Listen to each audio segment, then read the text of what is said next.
ঈদুল আজহাকে সামনে রেখে গবাদি পশুর পরিচর্যায় ব্যস্ত সময় পার করছেন পাবনার ঈশ্বরদীর খামারিরা। কৃত্রিম উপায়ের পরিবর্তে গরু ছাগলের লালন পালনে দেশীয় পদ্ধতি ব্যবহার করছেন তারা।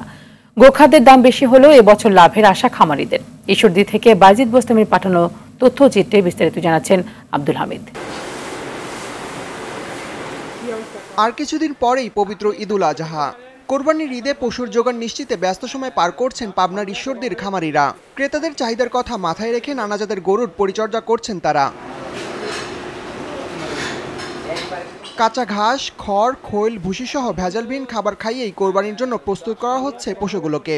তবে গোখাদ্যের দাম বাড়তি থাকায় অতিরিক্ত খরচ গুনতে হচ্ছে তাদের। খাদ্যর দাম বেশি ভাই, গরু আমরা লালন পালন করি, বেশিটা একটা লাভবান করতে পারছি না। এক ধরনের আইটেম দিয়ে একটা মিক্সার তৈরি, একটা খাবার তৈরি করি। ওই খাবারটাই আমরা গরুদেরকে খাওয়াই, কাঁচা ঘাস খাওয়াই, প্লাস পাশাপাশি শুকনা খড় যেটা হয় সেটা খাওয়াই। এবং ভ্যাকসিনগুলো প্রপার টাইমে যদি ভেটেরিনারি ডাক্তাররা এসে যদি খামারে দিয়ে যাইতো তাহলে আমরা অনেকটাই উপকৃত হতে পারতাম। খামারিরা যাতে অসৎ উপায় অবলম্বন করে গবাদি পশু মোটা তাজা না করে সে বিষয়ে পরামর্শ দেওয়া ও নিয়মিত মনিটরিং করা হচ্ছে বলে জানান উপজেলা প্রাণী সম্পদ কর্মকর্তা। গরু মোটা তাজাকরণের ক্ষেত্রে কোনো ধরনের স্টেরয়েড বা হরমোন ব্যবহার না করতে। স্টেরয়েড এবং হরমোন যেমন মানব স্বাস্থ্যের জন্য ঝুঁকিপূর্ণ, এটি গরুর স্বাস্থ্যের ক্ষেত্রেও ঝুঁকিপূর্ণ। এটি একটি শাস্তিযোগ্য অপরাধ। ঈদকে সামনে রেখে পশু কেনা বেচায় খামারিদের সার্বিক নিরাপত্তা নিশ্চিতে কাজ করবে পুলিশ।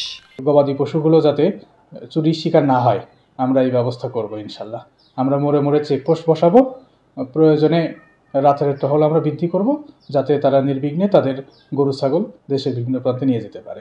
উপজেলা প্রাণী সম্পদ দপ্তরের তথ্য অনুযায়ী চলতি বছর ঈশ্বরদীতে কোরবানির জন্য ৭৩,৫১৬টি গবাদি পশু প্রস্তুত করা হয়েছে। তবে চাহিদা রয়েছে মাত্র ৪২,৫১০টি পশুর। বাকি পশু ঢাকাসহ বিভিন্ন জেলার হাটে বিক্রির পরিকল্পনা খামারিদের। আব্দুল হামিদ, RTV।